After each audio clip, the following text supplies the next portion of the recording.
Okay, imagine going to some kind of entertainment today that millions loved back then, and governments even endorsed it, but, well, now it would just leave you completely shocked.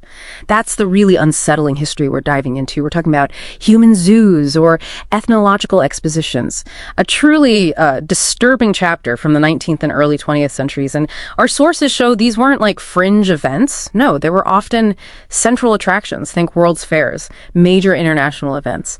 So our mission today, let's unpack where these came from, their, frankly, shocking purpose, and the legacy they left behind. We want to help you understand this painful past and, how it still echoes. Yeah, what's really fascinating in a deeply troubling way is how these things developed. They definitely share roots with, say, the earlier freak shows, right? Yeah. But they became much more formalized, almost industrialized, you could say, in the late 19th century. They weren't just random curiosities anymore. They became these organized spectacles, often trying to weave in anthropological ideas, flawed ones, definitely into how they were presented. Right.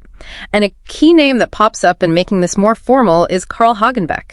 He was a German animal trader, wasn't he? It's just astonishing to think he sort of pioneered displaying people like the Sami people from Scandinavia alongside animals, in these fake natural settings. How did that even become acceptable to people? Well, it really speaks to the cultural climate of the time and the scientific thinking such as it was. These displays weren't just entertainment, not by a long shot. They served a very clear political, ideological purpose. They were framed as educational, carefully designed to show non-Western people as, quote, primitive. And doing that actively highlighted the supposed superiority of European and American civilization. It was about building a specific worldview for the audience. So it wasn't just about showing difference. It was actively constructing a reason for that difference, like a scientific justification. Yeah. These exhibits literally put people on a kind of evolutionary ladder, didn't they? Giving this pseudo-scientific backing to racism, reinforcing colonial ideas. That wasn't accidental, was it, that reinforcement? No, absolutely not. It was very deliberate.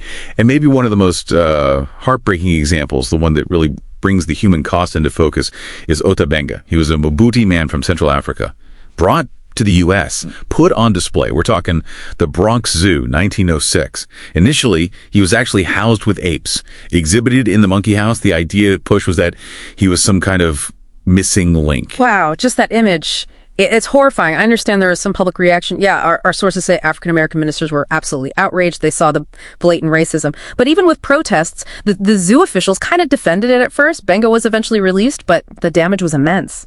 Tragically, he died by suicide in 1916. It's just a stark reminder of the real individual cost. And what blows my mind, even knowing stories like that, is how long these things persisted. They didn't just disappear. I mean, the Paris Colonial Exhibition in 1931, that drew 34 million visitors. And it had a Negro village. That's well into the 20th century. It really is. It shows how deep these ideologies ran. And get this, what's generally considered the last human zoo was held as recently as 1958. 1958, at the Brussels World's Fair. Congolese villagers were put on display behind a bamboo fence. Think about that timing after World War II, when global awareness of human rights was supposedly on the rise. Yeah, 1958, that longevity it really underscores how baked in these racist ideas were in Western society. They hung on for decades. And the impact, the lasting shadow of these exhibits, it's undeniable, isn't it? They absolutely help solidify racial stereotypes, these dehumanizing views that, unfortunately, you can still see traces of in society today. Exactly. And maybe that's the final thought for you, the listener, to sort of mull over. Understanding this dark history, it's really essential. It helps us see the roots of systemic racism, how these displays laid the groundwork for othering people, kind of forces us to confront how easily societies can normalize dehumanization. And it underscores why it's so incredibly critical always to actively protect the dignity and humanity of all people in every culture. A stark reminder, really.